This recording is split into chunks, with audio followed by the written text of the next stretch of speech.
What's going on, lads, and welcome to episode 2 of my Chelsea career mode. Frank's future stars. Oh, shit, I just hit my computer. Not a good start. Yeah, episode 2. There's gonna be a lot happening in this. As you can see, it'll be like 23 minutes long. It's gonna go from the first game of the season up until the new year. So I don't know how many games it actually is, like 20, say around 20 games, something like that. You're gonna see, including the Europa League games as well. At the end, I will actually show you who I've got in the Europa League. It's gonna be hard to get through. Let's just leave it at that until we get there. But I'm gonna improve the youth. That's the main aim of the series, is to get the youth into the team, and that's basically what we're doing. We signed a couple of really good players as well on transfer deadline day. I wasn't expecting to sign anybody else, but I thought, I've got a bit of cash. Let's do it. Let's bring some players into the team. Another 2 players, I think it's 2 players, 2 players for the future that are really, really good in real life, so they're definitely going to have potential. Both got decent cards in Ultimate Team as well, so let's just see how they go on.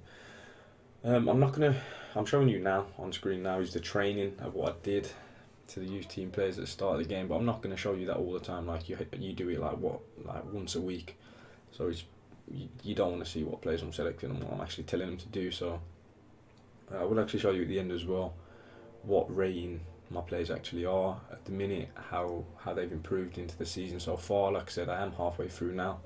I didn't do this live com, I wanted to do it after, so I could explain the things a bit more to you. And now we get into the first season. We got Huddersfield, first game of the season. I thought I was going to lose, man. I was like, oh shit. I was like, I don't know actually what's going on. We went down to a goal from Jonathan Hogg in the 15th, and Gonzalo pulled one back. As you can see right now, that's how it ended. It finished 1-1. It's a hard start. Away games are always hard. Gonzalo Higuain, he's so sick, guys, in career mode for the first season. I do want to try and phase him out, just because of, obviously I want Tammy Abraham to come in. Second game of the season, we get Arsenal. Coming off the back of a 1-1 draw in the first game, it wasn't ideal to come up against somebody like Arsenal. Marcos Alonso puts us in the lead. Marcos Alonso scores quite a few goals, and you will see Hazard actually missed a penalty. That is in real life, he doesn't miss many penalties. On this, he literally seems to miss every single penalty that he takes. He missed like 3 or 4 so far, and it's only like halfway through the season. I don't think any player has ever done that. You can see again we get another 1-1 draw, so it's quite a hard start to the season. 2 draws from 2 games. This I was thinking, is it the right thing to do? Put the youth in, like. It's going to be hard to integrate him in, but things get better. You see we go 1-0 up at Newcastle. Hard place to go, St James's Park. William puts us in the lead. Higuain again, his second goal in 3 games. Reece James comes on for Rudiger. Hudson-Odoi for Hazard. So we've got the youth are on. It's in the youth's hands now. 3-0. Marcos Alonso scores again. He's got 2 goals in 3 games as well from left back. He's really, really good. The left back's my problem position for me, because I've got Alonso, Emerson, and obviously I want it to be built around Jay De Silva. It's hard to get him in when Alonso's playing so well. Emerson's also really got good potential as well, so it's hard to choose which player I'm going to use. Alonso will probably be in there to the end of the season, and then I think probably put Emerson and De Silva and probably sell Alonso. So I actually went 1-0 down to Cambridge in a couple of changes. If you look at the team on screen, I changed it a lot. I've got Billy Gilmore in there, Tamori, James, Ampadu, De Silva all playing, Hudson-Odoi. But one of the senior players, still young, but one of the senior players in this game, Ross Barkley, came up clutch, and he actually got 2 goals. And this is when we hit transfer deadline day. I did try and get Luka Jovic. Couldn't get him, as he's only just gone to Frankfurt. He may be on loan, that is possibly why. This is the first player that I actually signed. They quoted like 28.6 million. I was like, I've got a lot of cash, I'm just going to spend it. I don't want to do anything. That was literally the negotiations done with Felix. It was so easy to get. But he's going to be absolutely fire going forward. Sick player in real life. Lit the Liga NOS up this season. He's been unbelievable. Hopefully he can light up the Premier League for me for many, many years to come. Actually, this is I can never say his name. Let's call him Husam. His negotiations now, I actually swapped Ross Barkley for him and a bit of cash. So Ross Barkley has left. I don't really like Ross Barkley in real life. I wasn't disappointed I was letting him go. He wasn't play anyway. He'd literally been in the cup games. Like, you saw him score 2 goals against Cambridge, but Those are kind of games he would have featured, and he possibly wouldn't have even featured him then, because I've got like the likes of like Kovacic and Ampadu who play holding midfield, so he would never have played. He would have been hard for him to get game time. Awu was quite hard to get, quite expensive for a 20-year-old, so 50,000. I think he didn't even take the 50,000. He wanted like 52, which is pathetic. But we got him. Obviously, he's got a future stars card in Ultimate Team as well. I think he's 90 rated or 91 rated. So I'm presuming he's got a good potential on career mode. Actually, I tried to get Gedson Fernandes as well from Benfica, but he's at Brighton. I don't know if they've loaned him or if he's gone there, but apparently he said he'd just gone there. So I obviously couldn't get Gedson Fernandes. He's a good box-to-box midfielder. Play a lot of Football Manager, and I have actually signed him for Chelsea on that, so I know all about Gedson Fernandes. Hazard gets his first goal of the season. And so it's Bournemouth at the bridge. Higuain gets a brace. Like I said, Higuain scores goals, man. Higuain's been so good so far. And the game's going to come thick and fast, so you need to keep up with where we are. There'll be a recap at the end where we are in the league and etc. like I said at the start of the video, so just wait for that. This is just games coming in thick and fast, because the first season isn't really what I want to do. Obviously, you've got to keep a lot of players. You can't sign really who you want, because a lot of players have just gone to their clubs, for example Fernandes and Jovic. And I want my loan players to obviously come back, so I think next episode I'll probably maybe finish the season, maybe just before the end, which I'm trying to get in, because I feel like the first season is important for this kind of series, the future stars. It's a lot more important to the second season when we can integrate the team, the players in a lot better. And I'm actually hoping that like they get big boosts at the end of the season, players like Reece James, that they can actually come in and play in the first team, because at the minute they're a bit too low to be like help me challenge for the title. And I don't want to get sacked. It's Chelsea, so we've got to like play kind of safe with the team in the first season, because if we don't do what they expect, we will get sacked, and that's not what we want, is it? So I actually got a bit of a cold at the minute, guys, so if I sound like kind of a bit depressed or whatever, it's literally just my voice. Like it's hard to talk, so but I had to bring this out for you guys. Didn't want to make you wait any longer. Next episode will be a bit more upbeat but I needed to do it for you. So Higuain again gets on the score sheet. He's sick, I've already said. One player I do actually want to try and get in is Tomori from Derby. I see him starting this game, but I want to try and get him into the Premier League team, but I don't actually know where to play him, because obviously Rudiger and Christensen have decent potential as well. I don't really want to just chuck Rudiger or Christensen out of the team, so to get Tomori in, it'll be hard, but I think we can do it. There was a Higuain hat-trick in that one. His first hat-trick for the club. Big game against Liverpool now. At the time of making this video, Manchester City have literally just won the league about half an hour ago, so congratulations to Manchester City, commiserations to Liverpool. I wanted City to win it over Liverpool. There's something like Liverpool, isn't there, that people just don't seem to like. I think it's just the fan base, really. Not all of them are knobs, but there are a lot that are. But I suppose you get that in all fan bases, don't you? Not just Liverpool, so I can kind of excuse that. But commiserations to them. I mean, 97 points and one loss all season, and they don't win the Premier League. It's got to be tough to take for them. So I feel like they're going to have a big charge next season. There's going to be a lot of teams, change a lot of things this summer. Chelsea transfer ban does get frozen, and I think we'll have a big summer.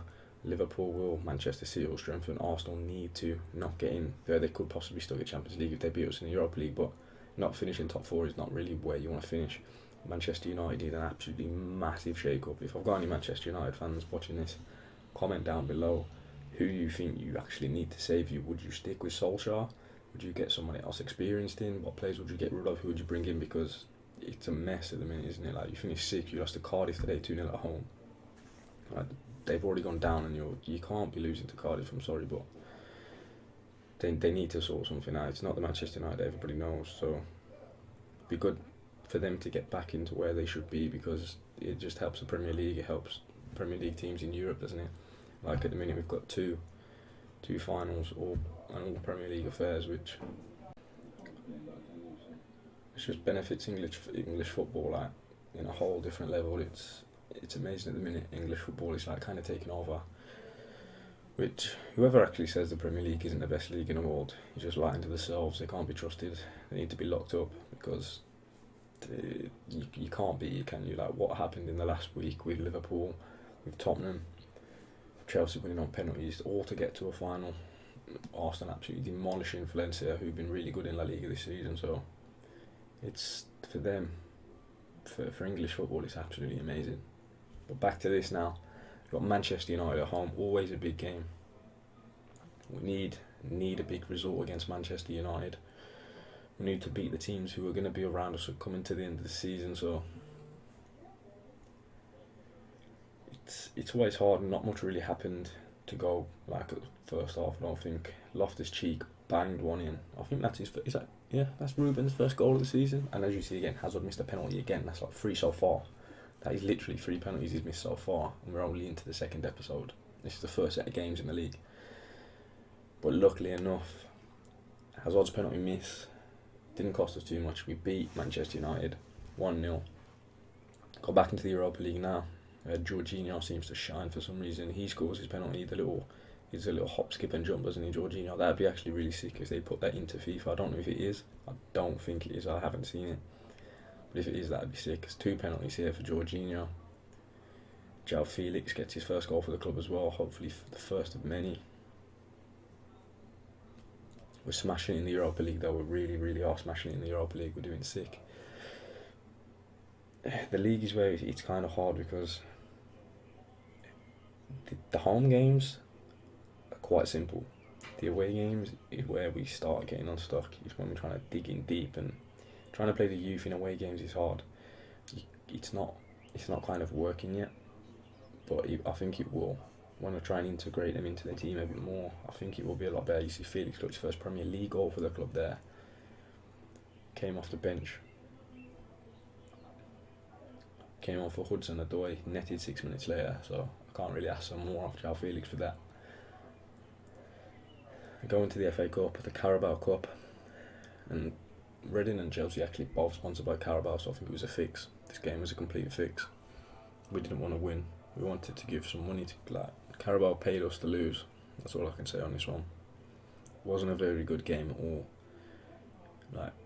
I believe it wasn't that much of a weak team. The defence possibly was a bit weak, but apart from that, you got Kante, Jorginho, Hussein, Willian, Higuain, and Felix is who I started with, and we ended up losing 2-1. Which we're out the cup. We're out the Carabao Cup. It wasn't a big deal anyway. I don't think the Carabao Cup. I don't think that was in any of the targets to do. FA Cup was, Europa League was, and the Premier League was. So we got to try and go for them. But Wan-Bissaka will be an interesting player to try and get, but I don't think he'll dislodge Reece James. I think Reece James is there to stay. I could possibly put James in centre mid and Wan-Bissaka at right back. That could work. Also, Michy Batshuayi playing against us as well. Luckily, he didn't score. We drew 0-0 at home. Not the best result. Should be picking up 3 points against Palace at home.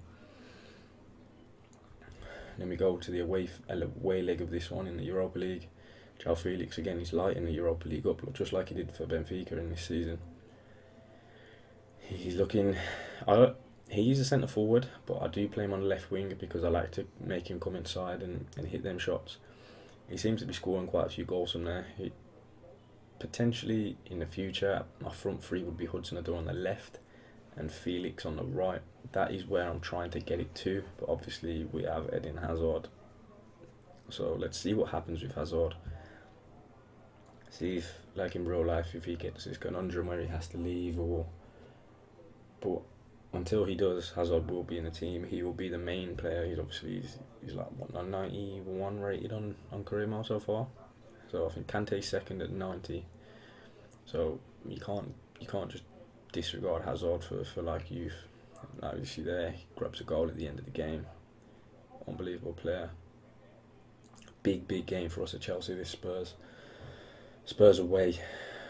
It was always going to be a hard game, but Willian, he hates Tottenham. He absolutely hates Tottenham. He had his medical there, then came to us. He used them for a medical. Absolutely top man. He scores 2, puts us 2-1 up at Tottenham, And away wins are always good, especially when you beat one of the teams around you away. It's always going to impact the season in a positive manner. We gained 3 points on Spurs today.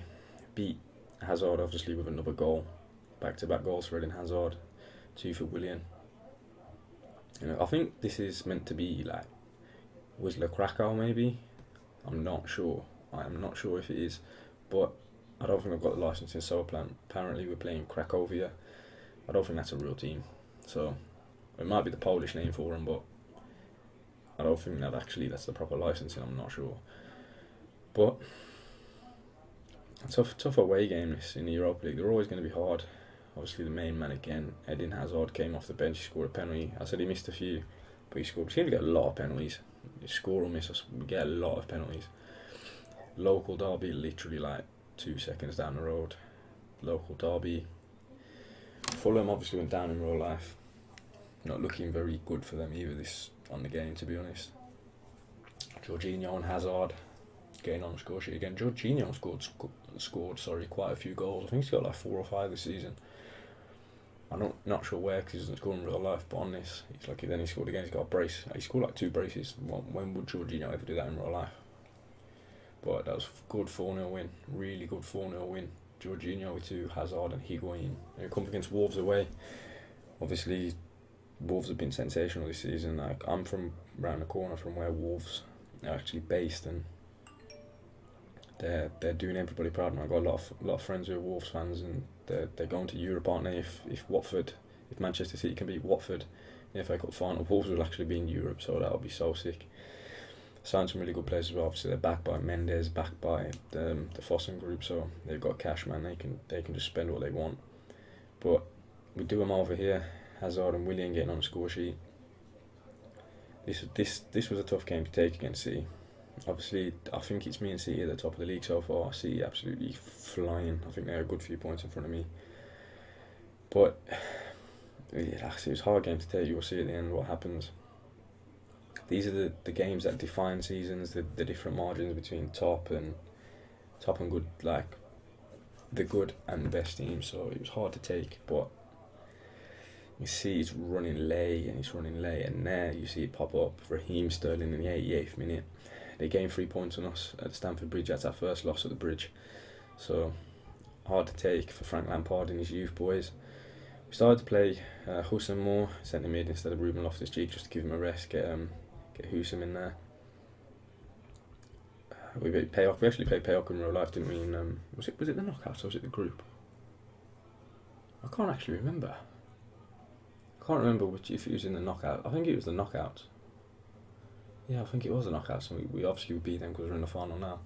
Beat them 3-0 in the league here, or the group, sorry, not the league. Comes against Brighton, who actually got turned off by City today, man, 4-1. City were sensational. City were absolutely ruthless. They couldn't do anything, really. They really couldn't. Brighton, obviously they went in front, and then seconds later Aguero equalised, and that was it for them, to be honest. The game was finished as soon as Aguero equalised. City were always going to go on and just absolutely be rampant in that game. They destroyed them, so fair play to City. But we lose to Brighton. We lose at the Amex. And 1-0, back-to-back defeat, which obviously, if City keep winning, they gain 6 points on us, so it's tough. It's tough to take at the minute. I need to find a balance of like getting a sick team together, because I don't feel like the 4-3-3 is like quite potent. I'm not like smashing anybody. The most you'll see is like 3-0, 3-1, something like that. I'm not actually like dominating teams. I feel like I need to go for a different formation. I might try out the 4-2-3-1 and play Kante and Jorginho holding, then play either Husam or Ruben Loftus-Cheek at the cam roll. Obviously Hazard, Hudson-Odoi, William on the wings, and whoever up top. So I might change it up in the next episode, try a new formation. And then we come up against Watford. Good team in real life, man. They've had a good season under Javi Gracia. Really, really sick. You see there, we equalised straight after going behind from Troy Deeney, courtesy of Eden Hazard, and then a couple of minutes later we go behind again to Villalba, and once again, like in the first half, we equalise straight away through Marcos Alonso. That's why I like Marcos Alonso. He gets goals, so I can't just chuck him out of the team straight away, but I think I will try and phase him out slowly. come against Palace, London derby here. You never want to lose London derbies, impacts the team a lot. To be fair, Palace had a decent season as well, didn't they? They actually had a really, really decent season. Batshuayi came off against us, so no goals for Batshuayi against us this season. Top man. I might try and play Batshuayi quite a bit more in the next season, because he'll be a decent striker. Hopefully he's got good potential as well. And that was the last game of the episode. Actually, I'll show you now where we are. We are sitting second, which is nice. Leicester are third. Manchester United absolutely nowhere to be seen. City 6 points clear, absolutely running away with it. So we draw too many games. We've got 10 wins, 8 draws and 2 losses. We've only lost 2 games, which is good. But and they were back to back. They were against City and Brighton, I think it was, wasn't it? So back to back defeats. If it wasn't for that, we'd be up there. So we're over halfway through the season, but we're up there. I think we're going to get Champions League comfortably. I think we're going to finish in the top 4 comfortably. Show you now who I've got in the next round of the Europa League. We got to try and beat Paris Saint-Germain. They obviously got knocked out of the Champions League, finished 3rd, so we've got to try and beat Paris Saint-Germain to progress in that with the youth. I think we can do it. They've obviously got an insane squad, but I feel like we can do it. I'll show you now where my players have come so far this season. We've got Kepa, who's gone up to an 85. Which I feel like Kepa's going to be really, really good for me. He's 24, he's got a lot of room to improve. We've got Alaena, who's out on Torino. He's gone up, he'll be a good right back. Rhys James, who's gone up 2 ratings already, which is good. I'm happy to see that. He's going to be so good. Kurt Zouma, he's gone up a rating at Everton. Going to bring him back. Mark Gue's gone up 2, he hasn't even played, so that's key. Even Ampadu, who's gone up 2 as well. Rudiger, Christensen, everybody's improved. Everybody's improving the team. So this is really good for us. We're in a good place where all of our players are improving, even the ones that aren't playing much. So got Kante, he's gone to a 90. Pulisic, he's improving at Dortmund as well. He's obviously getting game time there. Ruben Loftus-Cheek, he's gone up. I don't know what the haircut's about. He hasn't had that haircut for years. We've got Hussein, gone up. Jorginho's also gone up. That game face is horrendous for Jorginho, isn't it? What on earth is that? That is so bad. And Kovacic, he hasn't played it. He's played like 2 games in the cups and he's gone up 2 ratings. Don't know how. There's a lot of players I'm going to try and get rid of, like Drinkwater. Kennedy's going up as well. He could be a good sub. Mason Mount, he's gone up at Derby, so obviously he's putting in some game time there. But the youth so far, he's doing well. The youth is shining.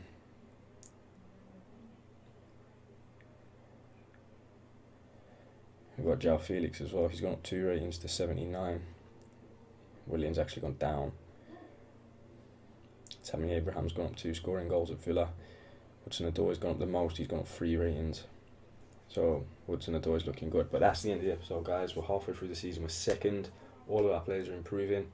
We're going well. We're still in the Europa League. So thank you guys for watching. I'll see you in the next episode.